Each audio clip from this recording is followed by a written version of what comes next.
and Strauss Zelnick will chug a bottle of GNC HGH above my dead body.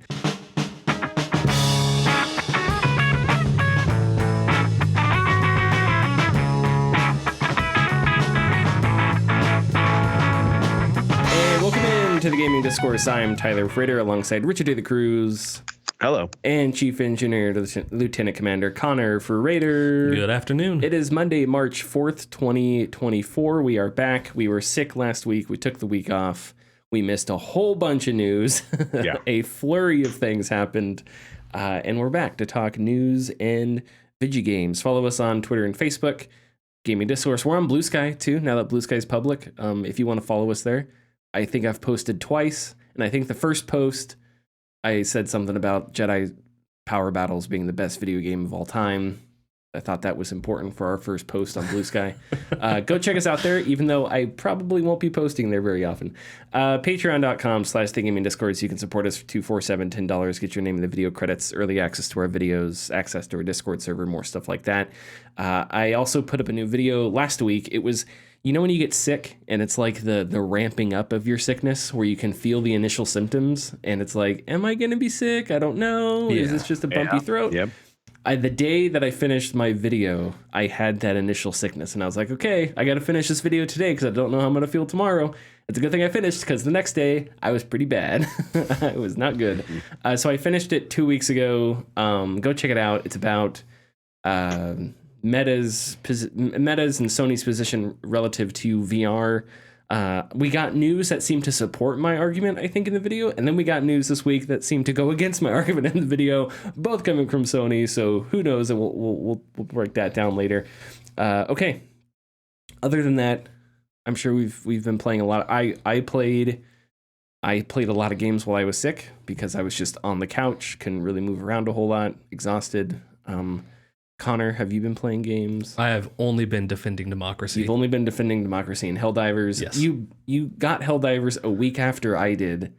And every few days when we played together, you were like 3 more ranks, and you have now surpassed me in rank. It's like I was rank 5 and you were rank 1. I'm a real Helldiver. And then like the next day I was rank 7, you were rank 4. And then like the next day I was rank 10, you were rank 9. And the next day I was rank 11, you were rank 12. And before I knew it, I'm rank 15 and you're rank like 23. It's like, okay. Oh my gosh, I just hit 23 last night. Okay. So you do not like Helldivers. I hate the game. It's awful. I can't believe that, they would deliver such a underdeveloped game like this and just like nothing going on. Nothing. Absolutely nothing going on. It's so boring. Real talk. How do you like it? How's it going? Oh, I'm loving it. I haven't had a point when I've been playing the game where I've been bored. Like even the monotonous save the scientists missions. Oh yeah. The game always feels like there's too much going on to be bored. Mm-hmm. And then playing around with the different stratagems, figuring out which ones synergize well with other ones, the myriad of different armors that you can unlock that are all really amazing looking. They're really cool. Yeah. They are. It's just heaps of fun. Yeah, I would say as I get further into Helldivers, the only thing I'm a little, and I haven't played on the hardest difficulties yet. I have a few times, but the things that I am a little disappointed with are it seems like I have already figured out these are the only stratagems worth using. It's like, is smoke useful? I don't know. So every time I'm in a position where smoke seems useful, just a giant gun is more useful. You know what I mean? So it's like, I could call it smoke. There are a bunch of call-ins, like the jet has like rockets that hit, but it's like, why have that when I could just call in my rocket strike that does just as much damage over a wider area? It seems like. So there's a bunch of stratagems like that where it feels. A lot of it's just being, those are cool ideas, but there hasn't, maybe they'll add in missions that make them where it's like, this mission you want smoke, or this mission you requires a certain type of bomb or whatever. But like until then, it feels like there's a big chunk of the stratagems and stuff that I just don't find super useful. But you were gonna say, I was gonna say, you were gonna make a counterpoint. No, yeah, I was in a mission the other night with a guy who was rank 50, and him and I were just chatting. And the higher difficulty you get, the less shooting your enemies becomes effective because there's just too many. To where, yeah, you have to shoot some of them when you need to like clear a path, but a lot of your stratagems are now becoming defensive rather than offensive. And especially on planets with the automatons where there's a lot of open space, smoke becomes gold because it messes with their aiming. So they're less accurate because they're shooting through smoke, so you're able to maneuver more. Yeah. So as you increase in difficulty, some of the stratagems that aren't really necessary at lower levels become more necessary the higher up you get. Same for like smoke grenades. Smoke grenades, they're not, you can't close bug tunnels with them. You can't destroy the automaton factories, but they can give your group a respite from, covering fire from enemies. And you can take that opportunity to, reload the recoilless rifle or whatever you need to do. So it becomes more strategic with your stratagems the higher up you get, using a mix of offensive and defensive.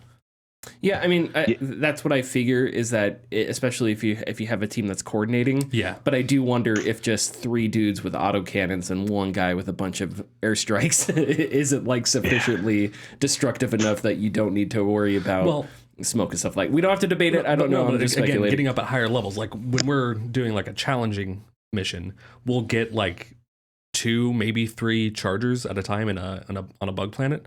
On like Helldiver, you're looking at 10 to 15. So that's quite a lot. So yeah, 4 guys running around with autocannons will be great for 2 or 3. But when there's too many, you're not going to want to stand there moving slowly, aiming with an autocannon. You want to be on the move. Sure. And the other thing that I'm not a fan of is the defense missions. Those kind of bum me out. The defense campaigns where the one where you land and it's a really small map and you just get mobbed by enemies. Oh, the eradicate missions. I want a mission where you're in like a base and like the waves attack you. I want that to be. I don't want to be in one where it's just Super Smash Brothers essentially, like in this circular map with like. Have you done the eradicate missions against automatons? I don't know. Because if you've done them against the bugs, yeah, it's just. You're sitting out with your the bugs are like the one where it's the map's a little circle. You drop in, they start attacking you, and they attack you from all different angles. And you have to kill X amount. You have to kill X amount, and then you don't have to call in the evac because the evac just drops in the middle or whatever. At least I don't think you have to call it in. No, it comes automatically. It just seems kind of like really haphazard. It's like, oh man, I want to like defend a base or something. I don't want it just to be this endless. Just there's like 6 Bile Titans, and it's just the only way to kill them is just to sacrifice yourself and drop your pod on top of them and stuff like that. But the automaton eradicate missions are a bit more base oriented. Oh, okay. Because there are like you're on a base that's on a hill, and there's avenues. I have done those. There are avenues that the automatons will come up, and you can I set do up like those essentially more. A tower defense. It's almost like I do like those a lot more. Yeah, it's almost like you're on a helicopter landing pad. Yeah, I do like those more. Yeah. And then you were there to witness when I killed a Bile Titan with my drop pod. Yes, that was very nice. Oh, so satisfying. Yeah, it was chasing after me, and I was like, "Son of a gun!" And I just tossed that guy, and he got it right in the stomach. Richard, it sounded like you were gonna say something about Helldivers. Yeah, just about like the smoke grenades, because they're also, although you have to time it right, they are very helpful against the invisible bugs. Yes. Which I also hate myself. But yeah, I've not been playing as much as I want to from being sick, because I was sick enough that I couldn't play anything. But yeah, it's been a lot of Helldivers, which is a hell of a lot of fun, and we're slowly climbing up the difficulties. And I'm almost to the level 20 mark, and I'm waiting to get that shield backpack so I can finally fight some automatons, because those guys have laser accurage aim. Just keep diving. It's insane. Yeah, right. Don't forget your ABDs. Always be diving. Always be diving. Dodge, duck, dip, dive, and dodge. Okay. Anything else we've been playing? I have a few other games I want to touch on. Tiny bit of Madden 24. I dropped the Browns campaign because it was, or the Browns franchise, because I lucked out too early on and got amazing rookies. You were like, this is, Yeah, I want to draft generational talent. I got 4 or 5 generational talents in 3 drafts. I'm like, now I win. So I started a new one as the Cardinals and started off 0-6 and then won a game. That's what I'm talking and then about. lost a game. That's what I'm talking about. And I'm looking at relocating the Cardinals. You can do that in Madden? Yeah. Oh, that's interesting that you can relocate teams. Yeah. So if you go, there's a bunch of like Madden, like EA generated teams that you can use, and a bunch of different locations. You can't like make your own team. But one of the really nice things, is if you relocate to Houston, you can be the Oilers. Oh, that's cool. Yeah. That's interesting. Awesome. That's interesting that Madden allows you to do that, because I would assume, and they probably don't care because no one pays attention to, no one outside of Electronic Arts, no one in the NFL pays attention to the Madden video game. Yeah. But because that's one of those things where it's like it doesn't look good for your brand. Like if you're an owner of a team, you don't want your team to be, I don't know, it's like licensed cars and video games, how it's like back in the day, people would crash them. And then after a while, car companies didn't want their cars to be crashed all the time and stuff. So it's like they made games differently or whatever. Or how like it was back in the day with like NFL Blitz, the NFL didn't want its players snapping their collarbones and stuff or whatever on the field and getting drop kicked. So they're like, we can't do this. So then after that, it was like NFL Blitz had to be like a bunch of retired players like Lawrence Taylor or whatever. I don't remember exactly that story, but it's interesting. I didn't know that you could like relocate teams. Yeah, in the franchise mode, if you play as the owner, you can relocate the team. Oh, okay, interesting, cool. Anything else? No. So yeah, the Outer Worlds, the Spacer's Choice Edition was one of the PlayStation Extra games for this month or whatever, and it came out a couple days before I got sick, so it was right on time. And I dropped like 20 hours into that game over the course of a few days. Nice. Outer Worlds is so good. It's so well written. The first time I played through it, I didn't get very far. Do you guys ever look back on things you did in a game or like choices you made in an RPG and just think, why was I so stupid? No, everything I do is perfect. Everything you do is perfect? Okay. Well, for me, it's like, why do I... Because I remember not liking the Outer Wilds combat very much. And so this time through, I like focused on pistols and I tried to pick things that I thought would be fun. So I picked like you get 10% or 5% damage based on every flaw you have, or silenced weapons do like 25 extra percent more and stuff like that. So I built like a gunslinger pistol class, and I have really high charisma and perception, and dialogue skills are really high. And the game is so much fun. And so, yeah, I don't know why I wasn't a huge fan of the combat before, but the combat is fine now. It's perfectly serviceable. But the Outer Worlds, with all its different characters, Parvati, Max, even like Sam, the robot on the ship, is funny. Nyoka, who I didn't find my first game through because I didn't get far enough, but she's like the last companion that you pick up when you're following the story. They all have such interesting backstories and interesting ways of perceiving their universe. The difference between the philosophists and the Vicar Max's church, I forget his church, who believe that the universe is that there is no free will, that the universe is like a single equation that you can't deviate from very much. So there's all in both of those philosophies, there's lots of like different religious themes that are like woven in there and whatnot, and different philosophical and scientific themes that are woven in that make them really colorful and interesting to hear about and stuff like that. So yeah, the whole universe is just a lot of fun. And it I don't mean to be this guy because everything is not about Starfield, but it does make me think about Starfield a little bit, because Outer Worlds is a space game, but space is the backdrop. Yeah. You don't fly your ship. So there's no like space combat or anything. But when I think about just how flavorful Outer Worlds is and how perfectly paced it is, no area is too big, is bigger than it needs to be. No area is too small. Everywhere you go, you enter little towns, a quest takes you to a factory or whatever, and you can move through that entire area, see it all in a reasonable amount of time. And in that time, you'll see all the computer terminals, all the secret areas, whatever. You get all the information. It's so perfectly paced and like sewed up together so perfectly. And I appreciate it so much. And it just made me think about playing Starfield. And I asked myself, like, what does Starfield gain by being so big? And it's nothing. It gained nothing by having these big planets, by having these huge spaces where you would run around and scan plants and animals and stuff like that. I just don't think it gained anything by being like that. And you look at Outer Worlds, which is such a smaller game, and I don't think that, and I'm sure people have made this comparison, but also Outer Worlds is like a spiritual successor to Fallout New Vegas. It's very, because it's made by Obsidian. The game is very similar to like a Bethesda RPG. And so it's like, when you play it, it makes you think about Fallout New Vegas and therefore think about Bethesda and stuff.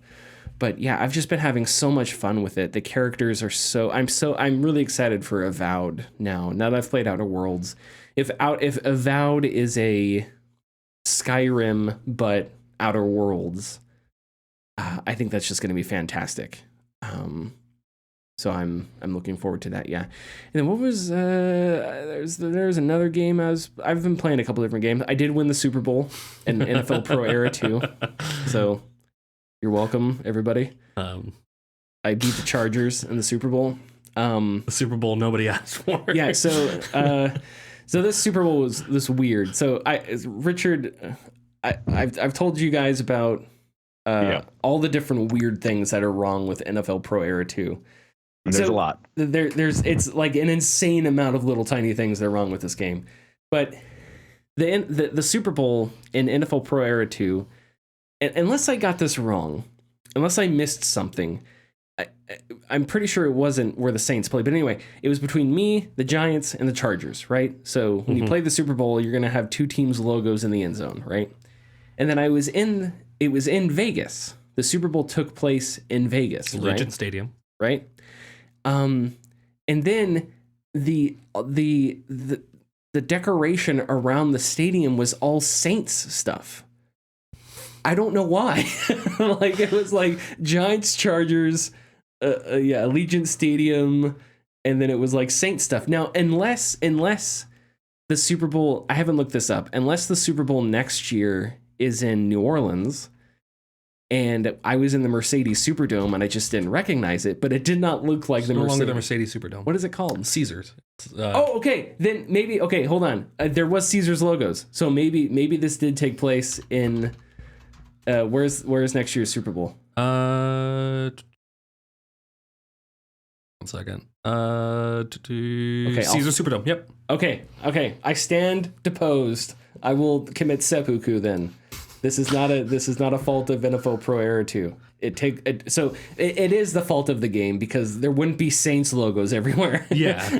But both parties are wrong in this situation. Yes. You were wrong. So I was wrong because I thought I didn't think they would actually take, because NFL Pro Era 2, I didn't actually think they would set the game in where the Super Bowl is going to be next year. Props to NFL Pro Era 2 on that. But maybe don't put Saint stuff everywhere when it's the Super Bowl, because that's really weird. Okay, that's all I have to say about NFL Pro Era 2. I did win, like I said, won the Super Bowl. I don't know if I was the MVP of the league or not. I should have been, definitely. I don't know if I'm going to play through a third season. I'm kind of having the itch, but after winning the Super Bowl, I was like, okay, I did what I came here to do. I'm like Jim Harbaugh. Do I need to stay? I don't know. I won the championship. Maybe I can get rid of this thing. Okay. Richard, was there any other games you wanted to discuss? Anything else? Yeah. I was, I started my, Star Rail journey to the new area, Penacony, on, of course, Star Rail. And, it seems to be a very interesting, like, take on, what it would be like if, someone, a family, a powerful family had access to kind of like the dream world or like a dreamscape or something. You head to this hotel to where it's kind of a stopping point, and anyone who stays the night there can, they basically go to sleep in kind of kind of like a magical bathtub, and they end up in a dreamscape to where it's kind of the world that you envision or the world that you want or everyone wants. And it's this really interesting, indulgent version of like 1920s, 1930s Americana. So it looks very 1920s Broadway, Times Square, New York type situation. And it's very exaggerated, which is really awesome. Like, I really applaud the art direction in it, because you'll walk around the city and there'll be, like the little signs they have out in the front of like bakeries and stuff like that. If you walk past one, it has, cartoon eyes on it, and it'll see you and it'll start chasing after you to get your attention. Interesting. And you can, and they have like their own little mascot, who's a very Mickey Mouse-esque character. Like, of course, once again, old like Americana type cartoons. So are you like thinking like and stuff like that? Almost like Art Deco kind of? Yeah. Yes. Yeah. Okay. Art Deco. Yeah, definitely. Cool. That sounds awesome. Everything is styled that way, and of course, everybody has like flapper type outfits and whatnot, and the story is very twisty and turny because they keep jabbing that concept of like dreaming and what's going on here. Are we really in a dream, or is this real, or is this like Inception style where it's like a dream upon a dream upon a dream? Because like I said, the writer of this section of the game is a writer from the Honkai Impact series, which is known for a lot of main characters who die very frequently. And so hell yeah. So in this one, there have already been a couple deaths, but we're already at the point where, because of the information they've given us, there are characters who you have when characters speak in the subtitles, they're all white text, and anything you need to know will be highlighted, and the word will be highlighted in blue or something. But there's one character who specifically has strings of sentences to where they're all red, like the entirety of the text is red. Interesting. And I don't know if they're doing that to throw us off, to kind of make us focus as a red herring, to like focus on that more than what's going on around us. But they keep jabbing that point into it. So with the deaths of these specific characters, by the end of this first part, there's some people who have the idea, me included, that it's kind of one of those things where like you die in the dream and you die in real life. Oh boy. Because it's connected a certain way. But there's other people who are convinced that because there's possible like dream layers, these individuals are still alive at some point. But I like it a lot. I'm a very big fan of the story so far, and the art style is very eye-catching, and I like it a lot. So that's all I've been playing, along with Helldivers 2, as I try to recover this past week. Art Deco. Really, go ahead. Art Deco is one of those, I don't know a whole lot about it, why it started, etc., but it's one of those aesthetics, one of those art directions that I really like, that I wish was in video games more. And of course, always makes me think of BioShock and just how perfect some of the environments are in BioShock. Yeah. Just absolutely perfect. Yeah, it's very, very reminiscent of styles like that, just to the, nth degree. Great, cool. Okay, let's hit the ad and talk news. Thanks for listening. If you like our content, please consider subscribing or leaving a like and comment. You can find us at patreon.com/thegamingdiscourse. And our tiers are $2, $4, $7, and $10, and include getting your name in the video credits, early access, and access to our Discord server. Okay, so we're going to talk about these layoffs. There have been a lot. We're not going to be able to get to every single company. There's been a lot of updates. It's been really disheartening to see some of the stories coming out, seeing some of the people discussing that they've been let go and stuff like that.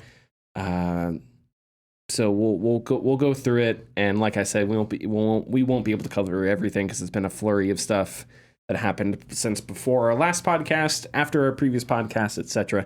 So Sony laid off 900 people. Electronic Arts, I think, laid off, the number was around 670.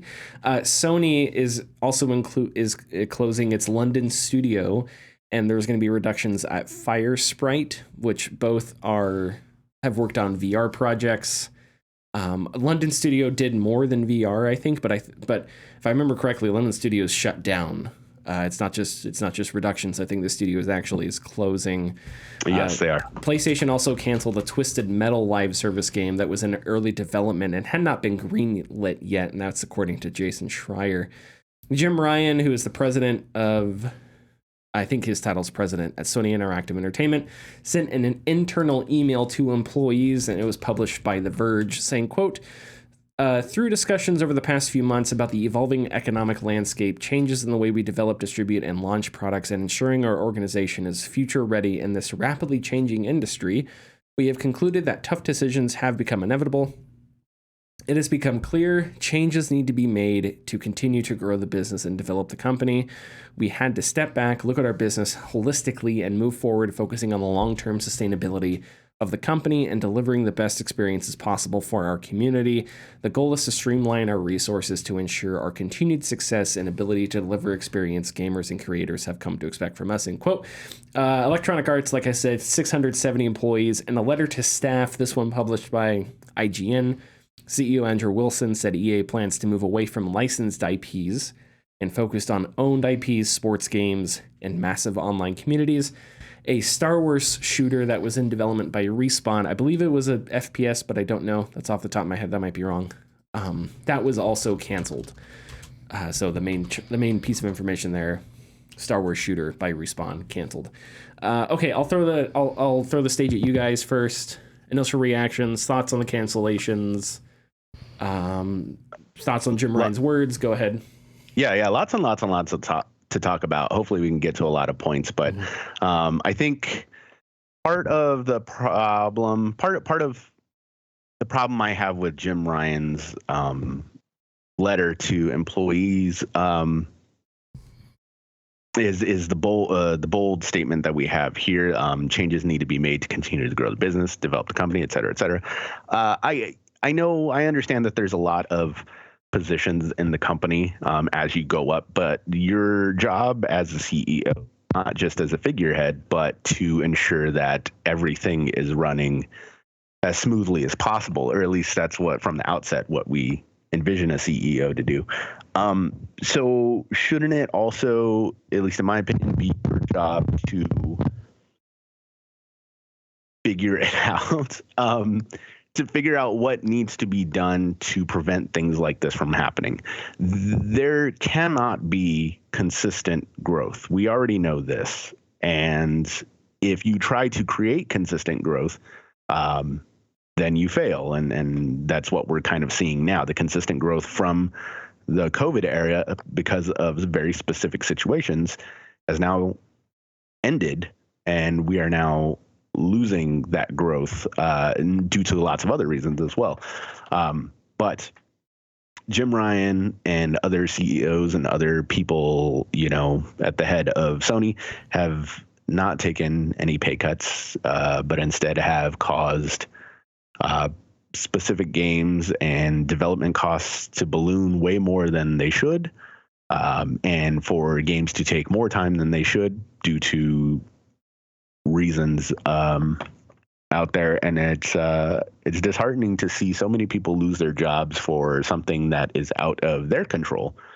But here we are. And of course, these CEOs only give the weakest of excuses for something that should fall onto their backs. They are the ones to be held accountable and not anyone else. Yeah, I don't think that any of that's unreasonable, and we all understand that companies are not monoliths. That Jim Ryan is not, it's not like Jim Ryan's at the top and he makes every single decision at the company, and he controls Sony. We all understand that.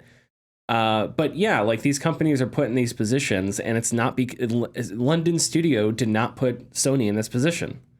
It wasn't their responsibility to do any of this, it was somewhere else. And people keep talking about games are getting more. Chris String of GamesIndustry.biz wrote this really good explanatory article about everything that's going on, about why the games industry is in the position it's in right now. Chris String considers it a crisis, and I don't think that's necessarily hyperbolic. I think that's true. I think what's going on now is really, really bad with everything that's closing down and companies trying to figure out what to do as investment money is disappearing because 2024 is supposedly going to be a quiet year. But I guess it just frustrates me because I don't understand how an industry that can make so much money and be so profitable, the talk you hear about it is like it's going to shut down tomorrow. The game is over.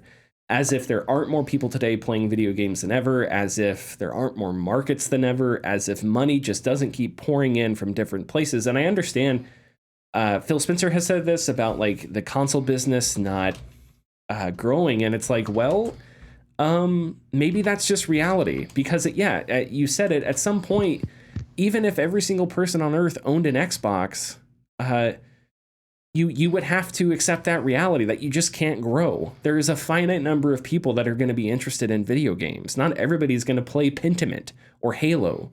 So it's like I understand that some CEOs, or maybe all of them, I don't know, have like fiduciary responsibilities to increase shareholder value and stuff like that.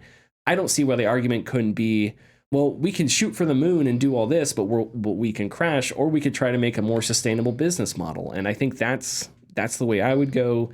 I don't know. One thing Chris String mentioned was how game budgets keep rising. And it's like, why? What? I understand that on some level, as the technology becomes more complicated, it also gets more expensive. So there's that. That is true. But if you put a game's budget in front of me, the question I would ask is how much of this budget is actually going to, if you took away this much from the budget, is that going to decrease the amount of sales that this game is going to make? Mm-hmm. Right? And the somewhat funny example would be like hair on Aloy's face. If you don't have tiny strands of hair on Aloy's face, is that going to negatively impact the sales of Horizons?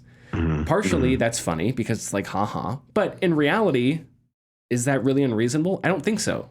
And if you took that away, I think Horizon is going to be just as successful a video game. So it's like, are the priorities in how do we make sustainable games with sustainable budgets so that we don't have to bet the farm on every single one of these giant releases? And that hasn't been the conversation. The conversation's been, well, games are more expensive, and then CEOs throw their hands in the air and saying there's nothing we can do about it. As if there's no other ways to make a game. And I've heard people, especially people that are in the know, say, well, players expect this, and that. And I contest that. Is that really true? Do players really? I'm sure, yes, you go on Twitter, there's some guy that expects every new release to be like 21K and the greatest looking thing that they've ever seen. Yes. And if there isn't enough physics in the water, he's going to complain about it for a week. Mm-hmm. Those people do exist.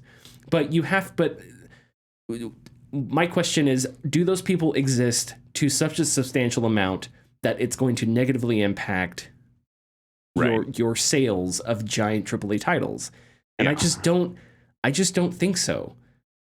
It's hard for me to believe that. It's hard for me to believe that if, I don't know, if you just came out and said games are too expensive, we're going to plateau the visuals of our game or something like that. We're not going to push it much farther. I don't know, but we're going to focus on gameplay. I don't know. I don't want to speak too out of turn here because a lot of this is stuff that is out of my depth because I don't know. Yeah. I imagine that like visuals and fidelity are where things get most expensive. That and like cutscenes. Because with cutscenes you have to do mocap and you have to have the actors there, so they're going to be acting for so long and you have to have so many days to get all that footage in, right? So it's like so all that stuff leads to expenses. So I don't know. But we're not having that conversation. Sorry, go ahead, Richard. Yeah, it's not an example that I think is like the best, but it is interesting being as long as I have been in like I'm not going to say the game, but interested in video games. We kind of went in this period of time in the late 2000s where there were lots of articles and lots of opinions on the Japanese gaming market and how the foothold for Japanese games in America started to crumble because they were just making games that nobody was interested in, or they were just too weird or out there, etc. And that's when Western games started to really hit big with storytelling and whatnot. But along with that came the expectation of bigger and better as we go along, and that's also due to the problems that arise with marketing. You know, the sequel's bigger and better, blah blah blah blah blah blah. You can go to those mountains. And now we're at this point, and this is, I'm going to use this series as an example, the Yakuza series, where we have 8 entries in the Yakuza series, technically more. 6 of those 8 entries use the same exact city every single time, but just things are different about them every time. And they still have delivered very high quality games, very enjoyable games that people have grown to love as the years go on. But in using that same city, you have been able to cut down on development costs because you don't have to redesign the city every time. You probably only have to design new areas or new rooms that you can walk into. And then you can, of course, just design other sub-quests to go along with that.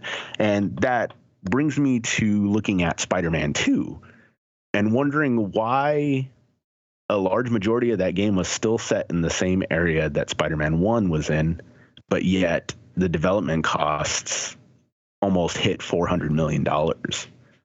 And it's insane that we had that. I understand there's more work to that game than what I'm letting on, but I'm kind of using it as an example of there are things that we can do that people don't care enough about that you can get away with, save money, and create a enjoyable experience and very good game for the consumer out there. And now because of that, because of what's going on in the U.S. audience when it comes to the Western game market, Japanese games are now coming to the forefront again and becoming some of the more popular titles. We are in February, and I think 5 of the best rated games and best-selling games this year are all very, very pure Japanese games. Yeah, and I assume one of them you're referencing is the Final Fantasy. Final Fantasy 7, Grand Blue Fantasy Relink, Yakuza 8, which just came out, Infinite Wealth. The Tekken 8 is another one that's doing very well. There's just something to look at when it comes to how other areas do gaming. The overall take for me is that it's hard for me to accept that there's nothing anybody can do and every game has to be doubly more expensive than the previous game. And it's like, what? It's just so it's silly. Are people, how much is that really a correlation? Is there really a correlation between how much money you're spending on the game and the game actually selling? If Spider-Man's 2, if you knocked off $50 million from Spider-Man 2's development budget, would it have been panned? I don't know. Maybe if the director were in front of me, he may have the entire budget laid out and go through each line and tell me why each thing is absolutely necessary. Right. Maybe, I don't know. But I to me, that's just a more constructive thing to talk about is how do we bring these costs down so people can keep jobs, so not every game has to be this huge, home run or strikeout scenario. And even when you hit a home run, there's still layoffs. It's not good enough. The other stuff that I guess frustrates me is, EA, I've complained about this a lot, but I'm just going to complain about it again. Electronic Arts had the license to Star Wars when the movies were coming out. It was a golden opportunity to take advantage of the most popular pop culture franchise in America, I think. I don't think anything, maybe Marvel, I don't know. But if not the most popular pop culture franchise, definitely up there in the top 3. And EA didn't do a whole lot. They did a couple bad Battlefronts. And I don't know if you want to count. I don't know if Fallen Order came out before or after they lost the license or whatever. But a couple bad Battlefronts, a mobile game. They did something else. I forget now. But they didn't do a whole lot. That's the point. And so now we're here and it's like they're pivoting away from it as if licensed IPs are something that you just can't do. It's too hard. And I think, well, no, it's not that you just can't do it. It's just that you did a shitty job at it. Yeah. And you make so much money off of loot boxes that investing money in these other things that takes effort and makes worthwhile products is just too difficult. So why do that when you could just make money off of predatory microtransactions and not have to worry about this stuff where, yeah, you may not get your money back. Not every game's going to sell. There are going to be games that just don't sell. Yeah. Mortals of Avenum. Everybody keeps talking about Mortals of Avenum. It's like people say, hey, here's a new IP, and it didn't sell. And they're like, well, what about this? And it's like, well, it's just because you make a new IP, single player IP, doesn't mean it's going to be a success. Mm-hmm. I want it to be. But yes, just by the laws of physics, you're going to have games that are good that aren't going to sell, and there's a million reasons why. And maybe we should ask executives and people that have major positions of power in their companies to put their companies in a position where games can flop and they'll be okay. It's not a major disaster. Embracer. I've said this about Embracer. Like, maybe you shouldn't have your company in a position where Saudi Arabia backing out of a deal sends massive shockwaves across your company, where now you're laying people off and studios are leaving and going independent or being sold off. Just like, maybe don't put yourself in that kind of position. Maybe have the foresight to say we shouldn't do this. And yeah, maybe have the foresight to say in the middle of the pandemic or in the year after, the money's raking in, but why don't we not stay complicit, but why don't we fly it at a reasonable altitude instead of, pull back on the throttle and see how high we can get before a storm knocks us down, which we know is coming because we know the pandemic bump was artificially inflated for a long time. Mm-hmm. And if you compensate for those things as a company, if you don't put wax and wings together and jump out of the tower and go straight to the sun, maybe when Russia invades Ukraine and fucking inflation goes nuts, maybe that doesn't hit you as hard because your company's in a more sustainable position. I don't know. It's just it blows my mind that we make so much money. The industry makes so much money that last year, so in the past 3 years, we're talking about Baldur's Gate 3, Elden Ring, Breath of the Wild, right? The past 5-6 years. These are genre-defining games that will go down as the greatest games of all time. They sold like hotcakes. They're going to continue to sell. But our industry is in a crisis right now. And to me, that's got to be systemic failure. And where does that systemic failure come from? It annoys me to no end. I already said that I was going to complain again about EA canceling the Star Wars game. I don't know. Yeah, there's already another boneheaded decision. Knowing what that Star Wars game was, it sounded like a home run. A first-person shooter Mandalorian game from Respawn. I didn't know it was a Mandalorian game. Okay. Yes, yeah, it was going to be a Mandalorian game. Yeah. And they canceled it. But yet there's and no offense, but there's a Star Wars strategy game that they're still working on. Okay. And that sounds all well and good. Actually, it sounds really cool. But is the Star Wars strategy game going to sell more than the Mandalorian first-person shooter game? Probably not. No. And there's nothing wrong. And there's nothing wrong with that because strategy games just don't have the same market, right? Yeah. Shooters also, have more. Why can't you take a game like that Star Wars strategy game, and give it to another dev and make it a smaller game? I know it's another example I have, but for instance, the people who made Crypt of the Necrodancer basically went to Nintendo and was like, hey, can we do this for Zelda? And they were like, sure. And it was like a $30 game that was Crypt of the Necrodancer, but just like skinned with Zelda. And it sold incredibly well, but it was like a lower priced game made by a smaller, developer. There are so many ways to keep your costs down and keep your returns high, but these guys are only looking at the short term and not the long term. Yeah, and I don't know. Jim Ryan says that we're looking, but I think it's platitudes. I think it's empty nothingness. I think, especially at PlayStation, like the decision, the live service pivot for PlayStation makes me really angry because it's a pivot that was dead on arrival, right? It's like, hey, we're going to do live service stuff. Live service economies aren't working. It's like you have Fortnite, you have Roblox, and all these companies are just now realizing those people play those. They don't play them because they're good. They just play them because those are the ones that they've been playing. It's like Facebook. Nobody's on Facebook because they cross-reference it with other social media sites and go, well, Facebook happens to be the best. No, they've been using Facebook for 15 years, so it's just habit now. Yeah. No one actually, and it's fine. You're not a dumb person if you use Facebook. I'm just trying to say that people don't engage with the product as if it's, as if they're comparing it to other alternatives out there. That's not how it works. So it's like people are playing Fortnite and playing Roblox, and these companies want to capture that somehow. And they're realizing that trying to get people and siphon people away from those games and those platforms onto theirs is a lot harder than it seems. Or from other looter shooters like Destiny, and trying to figure out how to make, your Suicide Squad, how to make games like that successful. They can't, right? Because there isn't the audience for it. Instead of just making something where it's a finite purchase. Hopefully you can make it on a sustainable budget. You put it out there and it doesn't have to compete for an indefinite amount of time.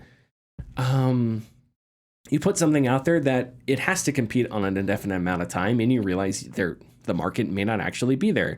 And now Sony's in a position where like, we'll do that. And all of a sudden it's, oh, well, maybe we can't do that. And it's like, yeah, maybe you shouldn't have decided to do that in the first place there, Sony. 10 live service games. Maybe you shouldn't have done that. That's it. I think I saw WB said that Suicide Squad missed expectations or whatever, and I don't know how WB would define expectations. With these companies, expectations could be, we thought every guy in the world was going to buy this game. So it's like, okay, Square Enix thinks that Martians are going to buy their games, so it's going to be like double the amount of people on the planet Earth or whatever. So it's like, how do you define successful? I don't know, but it's like, WB, I could have told you that there was a good chance of that happening. One, because people weren't as interested in a live service game, especially coming from Rocksteady. But yeah, two, the market may not actually be there for that kind of stuff. I don't know. It's just, and then and maybe we're overlooking the fact that this is all leading to people losing their jobs who probably shouldn't have to lose their jobs because of boneheaded decisions and economic forces that are out of their control. And yeah, out of executives' control too, but you think executives have larger power to steer the ship and figure out how to weather those storms. And instead of figuring out how to weather those storms, they just throw people overboard and say, well, sorry, we're taking the ship in this direction. Nothing we can do about this, and that. It's like, well, maybe you could have avoided it in the first place. I don't know. I don't have a lot of sympathy for like the Jim Ryans of the world and whatnot, or the Phil Spencers of the world for that matter. Yeah. Is there anything else we want to say? Jim Ryan visited London studio, like 4 days. Like 4 days. Yeah. And it's just like, why, man? I don't know. Oh, it's just that guy. If you made a movie starring like, I don't know, Adam Sandler about the most annoying executive, it would be like Jim Ryan. Yves Guillemot is annoying in I don't know, in like a sniveling sort of way, Jim Ryan is annoying in like a moronic sort of way. Jim Ryan is Kendall Roy. Like he just makes you roll your eyes all the time because he just looks so cringy and dumb, and he just says the dumbest things. Anyway, okay, are we one last thing? Yes, go ahead. There's an easier solution than laying off 900 employees. That's laying off one employee who's worth 900 employees. Yeah, and I would be in favor of this. How many of these companies I say this with most sincerity. How many of these companies actually need a CEO? How many of these executive I've made this argument a bunch of times. I'm going to make it again. If one person could be the CEO of 3 companies at the same time, it's not a highly demanding job. But in all seriousness, like, how many executive positions, how many chiefs chiefs of this, chiefs of that does a corporation need before it's just endless bureaucracy nonsense, endless bureaucratic nonsense, right? Did EA really need Chris Bruzzo? Did they really need him before he retired?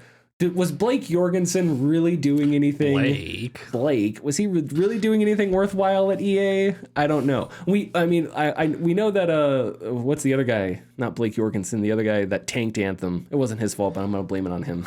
I don't remember now. Well, all he was doing was forcing people to use Frostbite and making people have psychotic breakdowns. So that's all he was doing before he left EA. So it's like, what are these executives doing? Patrick Soderlund. Speaking of Frostbite, it gives me such whiplash when I load up EA and I see the Frostbite logo, or when I load up Madden, I see the Frostbite logo there. Wild that's what they're doing. Okay, let's move on to lighter topics, unless anybody else wants to say anything.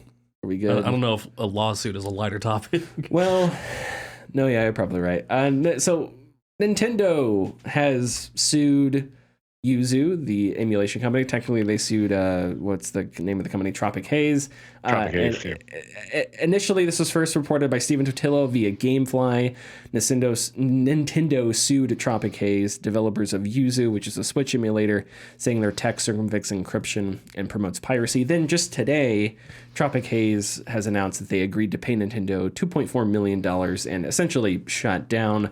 This will also end Tropic Haze's support of Citra, which is a 3DS emulator, which I'm pretty disappointed about. A judge still needs to sign off on that deal. There's a lot going on here. Kyle Orland over at Ars Technica, Kyle Orland, who's someone I don't think we've ever referenced on the show, but it's like one of the best writers, tech writers, game writers in existence. Spoke with emulation devs about the lawsuit. This was before the settlement came across, so this was when this thing looked like it could go to court. So he wrote about it with Ars Technica. I'm just going to read a bit from his story here. Quote, among the developers I talked to, it doesn't seem like Nintendo's new lawsuit has had much of a chilling effect on the work they're continuing to do on a wide variety of emulation projects. The biggest practical concern arising from the lawsuit among some emulator developers has been more to do with the image of their hobby in the wider world. Quote, it increases an existing concern that a potential employer might look at my repos with the belief that emulation is illegal or encourages piracy, one anonymous emulator coder said. That's not the only motivation, but it's one of the reasons I'm trying to build an emulator that only runs off a cartridge plugged into the host. I'm hoping that making my emulator with this twist is enough to assuage concerns about emulation legally before I get an interview somewhere, end quote. Okay. And yeah, like I said, it seems like I think Yuzu sold their domain name to Nintendo or gave it away or whatever, not sold. And so Yuzu looks like they're shutting down essentially completely. Okay. What do we think about this? This evolved pretty quickly. Yuzu, I think, was in a specific situation that makes it kind of tricky because it wasn't like they were emulating the Switch, which is an active console, and part of Nintendo's lawsuit was Tears of the Kingdom, and Nintendo claimed that there was like millions of downloads prior to Tears of the Kingdom's actual release, which is a problem. But yeah, Richard, I know you'll have stuff to say, so go ahead. That wasn't. So this is kind of like there. Oh no, that's the wrong phrase to use.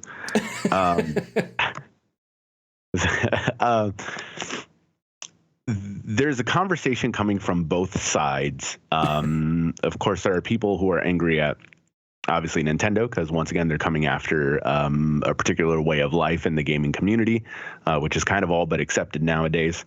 And then there's the other side to which they have seen all of the details of the situation and have come to the decision that, oh yeah, no, Yuzu fucked up, so this is a problem. And normally what Yuzu, for the most part, I'd say 30% of it, what they were doing, wasn't bad. It's just what goes on in regular emulation. The 70% of what they did wrong was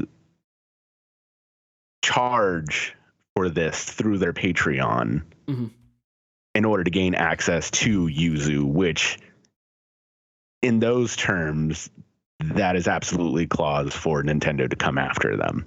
Because if you are charging to use a device that will replicate what the Switch does, especially right before, because they only did it right before when Tears of the Kingdom leak dropped. That's when they started doing it. There's a correlation there, which is absolutely easy enough for it to be a big win for Nintendo if anything happened. That also allowed Nintendo, if they were to go to the courts and speak to the judge, which judge doesn't know what the fuck is going on in the gaming community, it would be very easy for Nintendo to go, see, look, they're charging for this.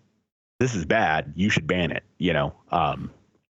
and that would make it easier for them. So I think that Yuzu taking this settlement, or at least coming forward with this settlement, was probably the best situation that they could have done in order to quell the beast, is what we'll say. On top of that, though, you do have the unfortunate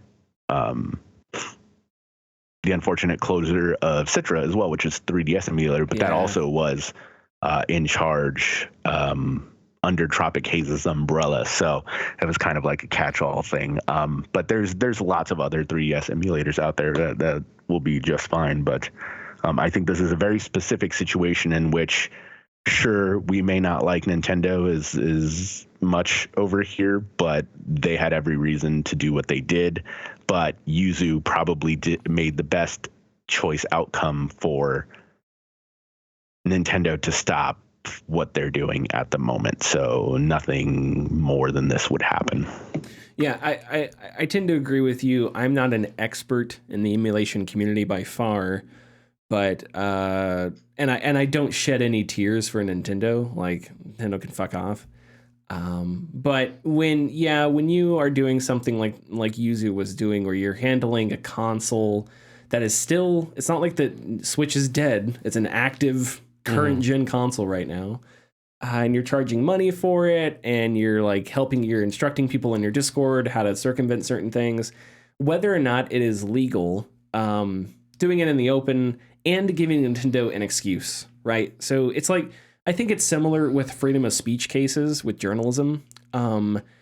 If you cross a line and you do something wrong, right? There are people out there who want to curb freedom of speech, and they don't really care that what you said is wrong. They just care that they can use that to sort of break into the freedom of speech wall and make it more difficult to say things that they actually care about, right?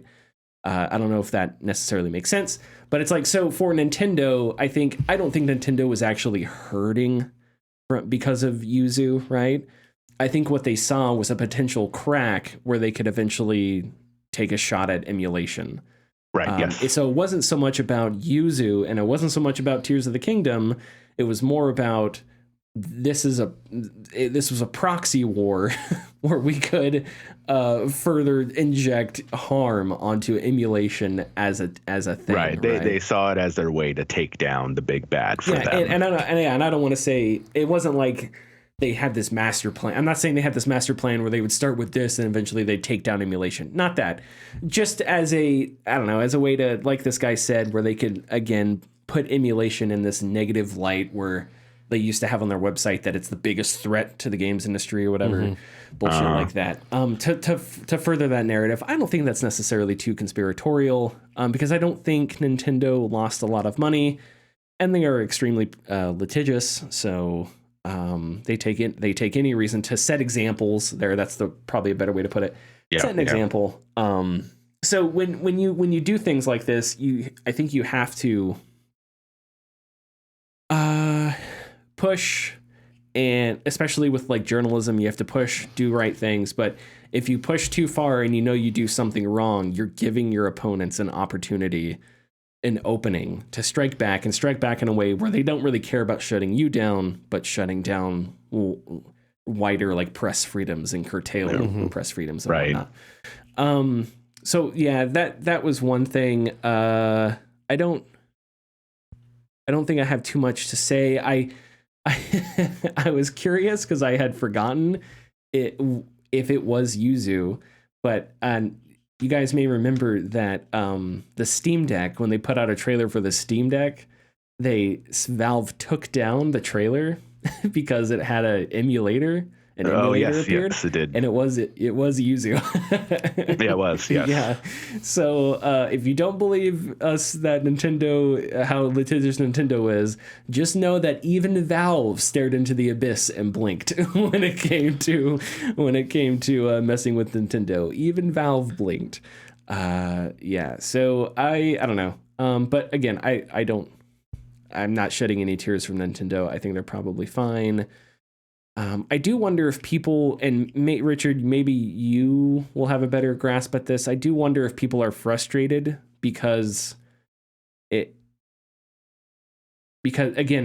like everybody believes in emulation, believes in preservation. Right.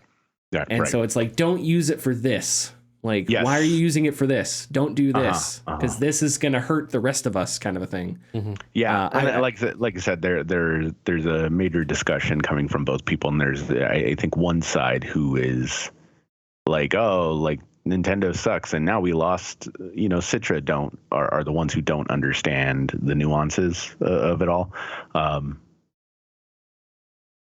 And so they're, and you'll be able to find Yuzu. Like, I mean, it's just not going to be developed anymore. But there are such things as forks, is what they call them, and I'm sure somebody will take that base, programming and run with it and create something else. It's never truly dead, and another head will sprout up somewhere. Yeah. Yep. Okay. Yes. I will say that I think ultimately this whole situation, emulation on Nintendo products in general, does fall onto the shoulders of Nintendo. They have been such poor advocates of preserving their own games and doing anything with their older titles that it created a market for people to do this. Yeah, and which they are not serving. Yeah, and to repeat the good old Frank Cifaldi line, you can't leave the protection of IP or the preservation of IPs up to the IP holders because they're just not going to do it because there's not going to be any money in it. And then when you try and do it and put it out there for free, they don't want you to do it, even though they're not going to do anything with it. It's this weird, annoying cycle, and it's not about making money. It's just about greed and hoarding, like a dragon on top of a hill of gold or something like that. Yeah, if this were about older, I do wonder if this were like an older console, that would change the entire context. But I don't think I would have the same like. It's not that I'm on Nintendo's side. It's just I'm on what's best for emulation's side. Yeah, if that makes sense. And I don't think emulating a console that's currently in development and helping people figure out how to like download copies of big games like Tears of the Kingdom is necessarily a great use. Although again, for the 18th time, I don't shed any tears for Nintendo because they did fine. Yeah. But I mean, like they ultimately, perfectly fine. Yeah, they were doing fine. Then they made it illegal and forced it into communities, and then they could have just worked with them and started taxing them. I'm sorry, I'm talking about the drugs epidemic, but it's the same thing. Okay, are we ready to? Are we ready to move on here? Yes. Okay, Connor, what's going on at Sony? In a PlayStation blog post, Gillen McAllister, the manager of content communications, said, speaking about PSVR coming to PSVR 2 coming to PC, not PlayStation 2. That'd be a weird jump. Also, we are pleased to share that we are currently testing the ability for PSVR 2 players to access additional games on PC to offer even more game variety in addition to the PSVR 2 titles available through PS5. We hope to make this support available in 2024, so stay tuned for more updates. Then they talked about games that are coming out through PSVR 2. Yeah, games and updates and a couple things like that, yeah. Okay, so this is sort of a me topic. Richard, I think maybe you care a little bit. Connor, I don't know if you care at all. For sure. I have an interesting take on this. Oh, what's the Connor? We need a Connor's interesting take button. Get your tinfoil hats out. Take time. There's your button. Thank you. Sure, whatever. If you don't mind me just jumping into it real quick. Sure, go for it. So there have been rumors abound with Microsoft maybe looking into a handheld. Is this going to be like, is PSVR? Are they PlayStation going to like start to lean in and make it their auxiliary console, if they're going to start, tapping into possible PC game tie-ins. Could this be, because I know there's, rumors about everything, PlayStation 5 maybe being the last console if Sony's not going to develop another one, rumors about that. But could this be their auxiliary console that is another revenue stream for them just to start supporting future growth for Sony? You mean like, is this... I'm saying like, could PSVR 2 is a testing bed for the next VR headset that's going to be more of a console than an auxiliary more piece. of like a standalone headset. Yeah. That's an interesting thought. I don't think that's crazy. But I don't know if the market... I don't know if Sony thinks the market is there. Well, because the way I'm looking at it, and I think there's definitely going to be a PS6. I don't think consoles are going away. Yeah. The games industry around VR isn't growing the way it could be because the majority of stake in the idea is in Meta, and Meta isn't going to do games. Sounds like you watched the video. Even though you didn't, but this is the premise of my video. No, so the premise, I don't know if it's fine if you guys didn't watch it. The premise of the video is that I think one of the issues right now with VR is that the company that holds the largest market share is Meta, and Meta is not a games company. Yeah. Meta is out trying to, Mark Zuckerberg is out doing weird nerd stuff with like glasses and trying to figure out how to put advertisements in real life bullshit nobody really wants. And they can't beat Apple with phones, so it's like, well, let's reinvent the phone as glasses, as AR glasses. And listen, so it's not like they're ignoring VR gaming or whatever, but their focus is not VR gaming. More than 90% of Meta's revenue is advertising, right? Yeah. So for that, you need users, and you need some kind of apparatus to put advertising into. And right now, gaming is not a way that you can make a ton of money off of ads, at least while people are playing games, right? The way you make ads is social media, which that's Meta's bread and butter. So I think the premise of my video was I think there's a market that's being underserved, which is VR gaming, and I think Sony is in a position where they could take advantage of that and scoop and that's take Meta's hold on the market. Now, this doesn't mean that you're going to sell more headsets. That's not going to happen. Meta's got a huge head start there because their headset was cheaper, the Quest 2. That's what a lot of people got into the market with, which is great. Quest 2 is a great headset, but you're not going to beat them with headsets, right? But look at what Xbox is doing right now with platform agnosticity, which is not a word, but we're going to keep using it. That's how words are made.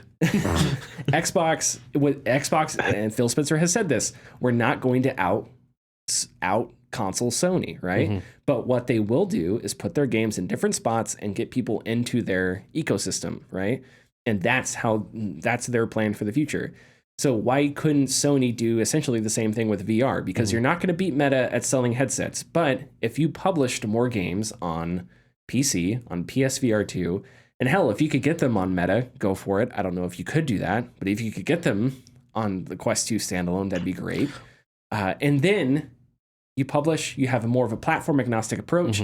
People will say, okay, but how do you make money off the PSVR 2? You have to sell more games. Well, if you put your games out to the wider VR market, you're selling more games, aren't you? And I think there's a ton of people on PC that have a VR headset that would love to play Sony PSVR 2, Sony VR games. Yeah. And Sony has the studios and talent to do so. Now, I say that, and they just laid off people at Firesprite and London Studio. So it's like, okay, well now they have to figure out who's going to develop these games and stuff like that. So who knows how it's going to shake out. But more to my point, the future of VR in the hands of Meta is pushing more towards social media and games on the side. Yes. PlayStation come in and be the gaming headset. So they'll continue to push development with, Meta also having its stake, but they're going to be competing in different fields. Meta is going to push out more headsets that are going to be meant for, recording a band for some reason in VR headset. Yes. Where Sony's be like, hey, yeah, do whatever you want with that, but if you want to play games, come over here. Yes, exactly. You are correct. The only problem with that is that Meta's headsets are standalone and PSVR 2 is not. So if you couldn't make PSVR 2 standalone because unless you sold like a tiny little box that you plugged it into that streamed games to, I don't know how you would do it. It wouldn't be standalone then, right? You couldn't do it. The headset doesn't have like a hard drive in it or whatever. It doesn't have the tech inside of it. It's just a really fancy monitor, essentially. Yeah. So it's like, if you were to do something like that, you would have to have I think a standalone headset maybe to do something. But I don't know if this is going to be. A lot of people are excited because they see this and they hear compatibility, but I don't know if it's going to be compatibility. I don't know if PSVR 2 can be compatible because it's a USB-C. For the longest time, this confused me because I thought I made an amateur mistake and I thought for sure that my link cable for my Oculus 2, for my Quest 2, was USB-C to USB-C, right? And I was like, how come the Quest 2 can do this? But everywhere I read, it's impossible. And then I looked on the back of my PC and I was like, oh, it's USB-C to USB 3.0. I'm an idiot. So I was like, oh, okay, that makes more sense now. Because USB-C doesn't carry, I'm not a tech expert, but it's not the same. It's not the right output, right? I have read stuff where it's like you would have to plug into a GPU if you didn't. I'm gonna bypass all that. Essentially, to make it PC compatible, you would need some kind of additional hardware, some kind of like splitter plugging in out from the headset in between your headset and the PC to make it PC compatible, right? So you'd have to manufacture and sell that, right? I don't know if that necessarily makes sense because now you're asking, unless you sold it as a bundle or something. Because then what you're saying then is people that are looking to get into VR or looking for a VR upgrade, if they buy a PSVR 2, then they're getting this new headset, but that headset does not have the same catalog that the Quest has, because the Quest, remember, has everything on PC and it's got a standalone catalog.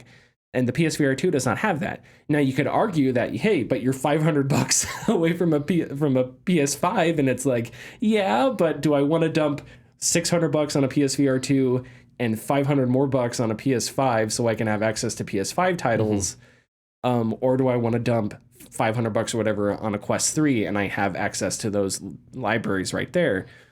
Which is why I think the solution lies more in just put more games out, PlayStation. If you put more games out, it doesn't matter where people are playing. People are buying PlayStation games. Money's going to you, and that's how you're recouping your investment on the PSVR 2, which so far looks like it's been timidly. It hasn't been. I don't know if it's good or bad. It hasn't been great though. I don't think so. Richard, you have not spoken. I'm sorry. Did you have thoughts on this? I've been coughing the entire time, so that's why I haven't spoken. I'm sorry. Are you done coughing? Yeah, I think so. Okay. Great. Yeah, I don't know the tech as far as like, why PSVR 2 wouldn't just work on a PC, but of course Sony's working on it. And if it is just the cable, why not create a whole new cable and a whole new version of the PSVR 2, knock $100 off and include that cable just in case people have a PC, and there you go. You're good to go with that. But I think it's something that we've all wanted since the original PSVR was PC compatibility, and I think that with Sony, it's so interesting. And when I look at the three companies, Sony, Microsoft, and Nintendo, they all originally end up have done different things before video games. Nintendo was a playing card maker and a toy maker, and they still are kind of toy maker mostly. Microsoft software, like they did software, and they don't really do hardware, but now they do hardware. Sony, all hardware, all hardware. All they've done is make hardware, and all they've done is make new weird stuff every time something comes around to kind of push the industry forward. Like Betamax, mini discs, whatnot. They're not always successful, but I think that's mostly because Sony tries to keep it for themselves and not let anybody else have it. And I think that that's a lesson that could be learned with the PSVR 2. It's nice that we have a PSVR 2. It's nice that it's very powerful. It's nice that it's, by and large, on par with the Quest 3 as far as the headset goes, despite it not being standalone. But I think they have the ability to be more successful with it if they allow PC users a hand in using it. Because if they keep it on PS5 with what we know about the sales, they're not going to go anywhere, especially if they're not supporting it a year after release. Yeah. So I think this is probably the best move for Sony regarding their hardware that they probably would not want to lose money on when it came to like the R&D and stuff like that. So. Now, the sentence says PSVR 2 players to access additional games on PC. Again, what does that mean? Right. Does that mean compatibility? Does that mean some kind of streaming thing? Does that mean only the PlayStation games that they have created for exactly? Who knows? However, it can't be. I believe if they have some sort of restriction like that, like if you can use your PSVR 2 on a PC, but only to play the PC version of Horizon Call of the Wild. That thing is going to get broken so fast. But that's of course also only if people care about it enough. I know I mentioned a couple weeks ago about Xbox 360, like modding and custom firmware. It's like it's not out there because nobody really cares. It only works if somebody cares about it. And so if people care enough about it, then I'm sure they will, and I'm sure there's enough interest in VR for some very dedicated folks that they would work on that. I think the interest is there. I think there is a market for VR gaming. Meta's problem is that they want that market to be. They think because Mark Zuckerberg has never played a video game and neither has anyone else in the entire company of Meta. They all think everybody wants Second Life for some reason. I have no idea. Some inscrutable reason. They're completely out of touch, and it's because, I don't know, I'm just going to keep hitting on Mark Zuckerberg. So it's like they've got other priorities set, so they're underserving what I think is a solid market that's laying dormant, I think, because people bought VR headsets, and we know that they're having retention problems. It's like people bought headsets, but they're not using them. Or it's like, well, I think if one of the examples I use in the video is Assassin's Creed Nexus. Assassin's Creed Nexus I did not play it, reviewed pretty well. Some people not so much. Some people really, really liked it. But it didn't do well. Ubisoft was like, we're going to back off VR, whatever. And it's like, well, Eves, if you put Assassin's Creed Nexus on PC VR, PSVR 2, and Quest, where the Assassin's Creed fans are, instead of limiting it to a market that is having retention problems, maybe that game would have been more successful. Eves, doesn't take a fucking rocket scientist to say if you put a game where there are more people, you may have a better time selling that game. But instead you took some deal with Meta, you locked that game to one ecosystem, or for now at least, and it didn't sell well. So it's like, okay, so the example I use in the video is, what if Assassin's Creed Nexus was shown off at State of Plays? What if it had banner ads on the PlayStation Store? What if you started giving away VR games through the PlayStation subscription services, right? How many people have dust on their headsets? They used to. Yeah, how many people maybe are like, I don't want to buy a PSVR 2 because I'm interested in it, but there's just not enough games. And then all of a sudden you start putting out a VR game every 2 months, every month, something like that, right? Which by the way, that was another misstep, is not having those games backwards compatible. Yes. Oh, yes. That's the other thing. That's another problem. That's another huge problem. And I don't know if it's because of the controllers. I assume there's some maybe hardware reason. I don't know. Sure, but that also is kind of once again, not developer, have no clue. But like, Until You Fall has a PC version which is compatible with, that's a good point, all the buttons, and it's like it already knows how to do it. Like I understand it's harder to put an update to a PSVR version to work on PSVR 2, but the skeleton was there, if it makes sense. And like games like Ace Combat, I think you just use a controller, right? Oh yeah. The Ace Combat VR. I think you just you just use a controller, so it's like if it works with a DualShock 4, you would think it would work with a DualSense, and your VR headset is just a monitor at that point. So I don't know but that's I'm glad you brought that up, because that is another interesting misstep, and that's a misstep where it's like when people look at the VR market and they say nobody wants to play, and it's like, okay, but if you did this.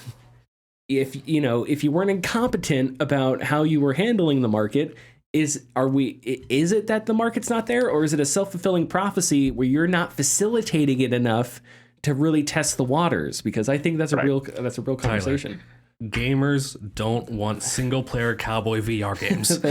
Thank you, Connor. I stand opposed once again. I will commit seppuku again, and Strauss Zelnick will chug a bottle of GNC HGH above my dead body.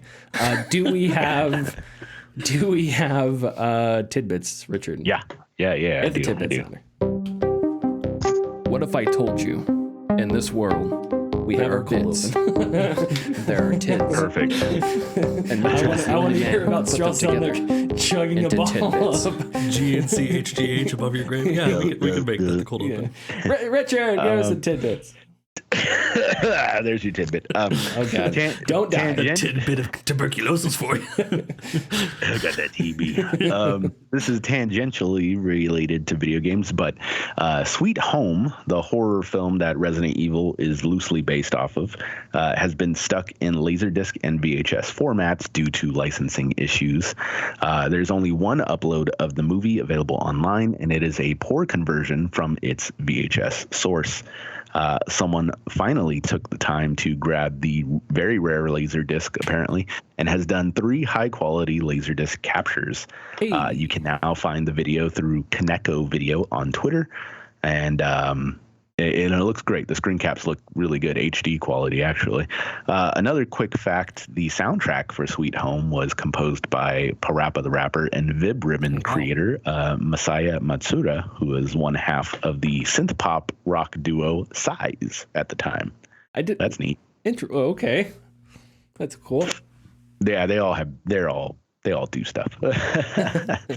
Next piece of information comes from Samperson on Twitter, and I thought this was really interesting. I'm going to read it verbatim here. But so Helldivers 2 was apparently made on the Stingray engine, which, as in Autodesk Stingray, the same Autodesk Stingray that was discontinued in 2018, which was never shipped on current generation hardware and was turned into a 3DS Max plugin in 2017. Which was also discontinued in 2022. Okay. This engine was used to make Helldivers 1, and they started development on Helldivers 2 before it was discontinued, and they just kept using it. So, yeah, Helldivers 2 is made on an engine that no longer is being worked on since 2016. And that's not a bad looking engine. That's not a No, it's incredible. That game is very good looking. Yeah, that really surprises me, because they do a lot of complex things in that game with you see all the bombs before they hit the ground morphs, the terrain changes when you bomb, all the aliens blow into pieces and the bodies are still there after a few minutes. And probably the one thing that I can look at and be like, oh yeah, I get it, is if there's too many enemies on the ground, dead, they just absorb into the ground. I've seen that. Yeah. Like they get sucked into a black hole. It's really kind of weird. But it's funny because I've seen that and I haven't been like, oh, what the hell? I've just been like, oh, that's how they get rid of the bodies. Okay, and then I just sense. go. Yeah. So wow, that is surprising. I would have guessed it was Unreal or something. Huh. Yeah. Interesting. Yeah. Okay. So Stingray Engine was rebranded, and then discontinued last year. Interesting. Yeah. Okay. Well. Yeah. What you probably said that, but I was processing everything and I had to look up, specifics. But wow, it's a good thing Helldivers wasn't made by EA, because 2 weeks ago EA would have been like, "Oh, we want you to move to Frostbite." So it's like, thank God, EA did get close to Arrowhead Studios. What's next, Richard? Second Helldivers thing, and this is from Matt Piscatella. Helldivers 2 U.S. sales went up again during its third week in the market. That is actually unheard of, because that's games amazing. Drop as games go on, but this has gone up again in its third week, and that is quite insane. But when you create a very good game for $40 instead of $70, you tend to have more people buy it. That's what I mean. It's just like, here we are again. Games are. There was something. What's the guy that Ron Gilbert? Is that a name? The guy that made Ron Gilbert from Double Fine. The guy that made. He's famous for Monkey Island. Is that who I'm thinking of? Yeah. He said on his website. It was something that broke my heart. I once read a blog piece by him where he said, "I spent my career making money for other people." And I was just like, oh man. And here we are. All these games making so much money and all these layoffs, and we have yet another game that is massively successful. It seems like every year we have a couple games more. I don't know. Sorry. Now I'm just ranting again. No, that's all right. Got to figure out how to sell games and keep people in jobs. What we've got to figure out how to do. God damn it. Anyway, sorry, Richard. Got to do it. No, that's all right. Last tidbit. This is very interesting to me. The Xbox retail version of Baldur's Gate 3 will indeed have 4 discs. They have gone over the limit for 3 discs by 500 megabytes. So the only option would have been to cut some content out, but that didn't make sense. So they are shipping it on 4 discs for the original Xbox. Now, somebody. Let me see if I can find it. Oh, crap. Somebody in the comments said, game developer here.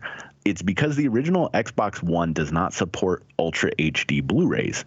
And when you ship the game, the original Xbox One has to recognize it and tell you that it's not supported. There's nothing stopping them from moving on to Ultra HD discs, because, of course, everybody has either an S model or an X or a Series X, whatever. But it's for purely backwards compatibility and consistency for smart delivery. Huh. So that's the reason that they haven't gone past that, at least according to this game developer here. But I just thought that was a very interesting piece of information. That is a very interesting piece of information. It's hilarious that it would have been funny if it was 3 discs and a floppy disk. 3 discs and a flash drive. 3 discs and a flash drive for an extra 500 gigabytes. You put these discs in and you megabytes. 500 megabytes. You put these discs in and then you put this guy into one of your USB ports. Yeah. You have 3 discs and a pigeon that comes to your house with a piece of paper. On this paper is a dialogue line that you read at this point in the game. Someone also brought it up in the thread, which I vaguely remember this being the case, but for Xbox, for the Series consoles, you can search up any game on the Xbox and download the files. But if you don't buy it or have a disc version, it won't let you play it. So you can pre-download anything before you obtain it. Really? Yeah. If you wanted to, yeah. Okay, that's weird. Interesting. Yeah. Huh. Man, Xbox consoles are so weird. They have some cool stuff. They have some baffling stuff. It's always going to be confusing to me. With the Xbox One, they were like, "What's the best idea we have? Let's do that 10 times."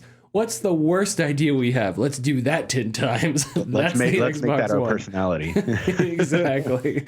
And PlayStation's like, hey, remember that dashboard we perfected with the PS4? Let's do it just a little different in a worse way.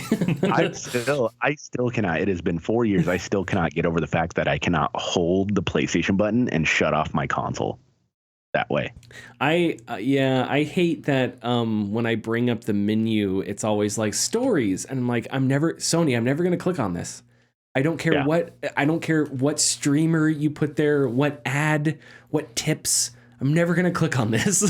I go here to message friends, close my console, or close the game. Those are the three things, and there's a bajillion things down there.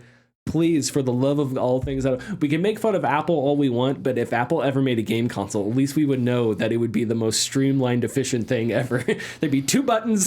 It'd be like, play, turn off. That's it. You know, not all this like, oh, engagement, streaming, wow. It's like, no, none of that shit. Hey, Sony, if you're listening, I know how you can trick Tyler into watching those stories.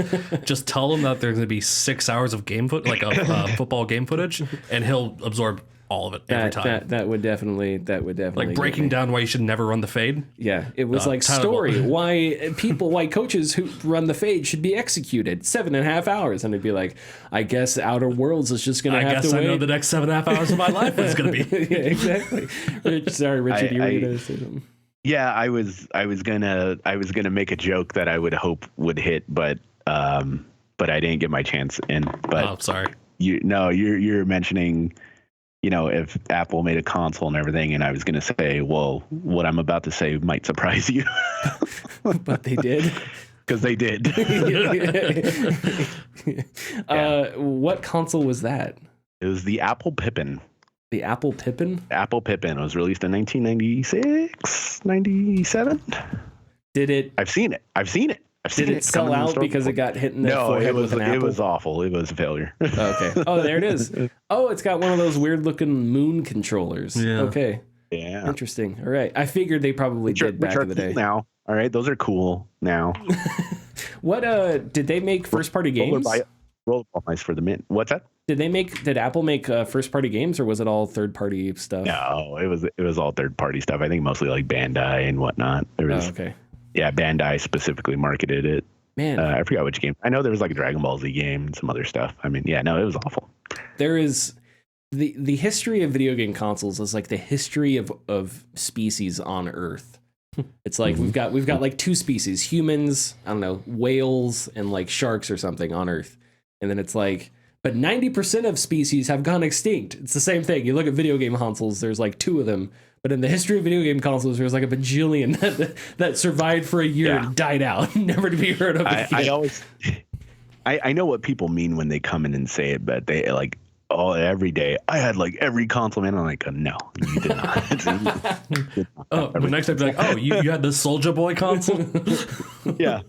You had the Bandai Pladia. You had the Casio Loopy. Have the FM Towns Marty. You know what we need to do? I know we're going long here. Richard, you joke about this, but one day someone's going to come in and they're going to actually have every console. What we need to do is we need to write a Clerks-like movie about Richard's life. And it gets to the end of the movie and Richard just freaks out at somebody. I don't know. I'll contact Kevin Smith. I think we have a good idea here. I know him on the show, Kevin Smith. Next week, Kevin Smith will float a script. Tangentially, I don't know Kevin Smith, but he does have something to do with my stores. Yeah, because you were telling I remember that he shot a scene in a movie in one of the Fallout games. Yeah, he produced a movie that was filmed in our stores, and after filming wrapped, they sent us, I don't know where the photo is, but they sent us a photo of him wearing one of the hockey jerseys with like our logo on it and everything. Oh, cool. Yeah, that's awesome. Okay, follow us on Twitter and Facebook, Gaming Discourse, patreon.com. Go watch my new video. We'll see you next time. Bye. Bye.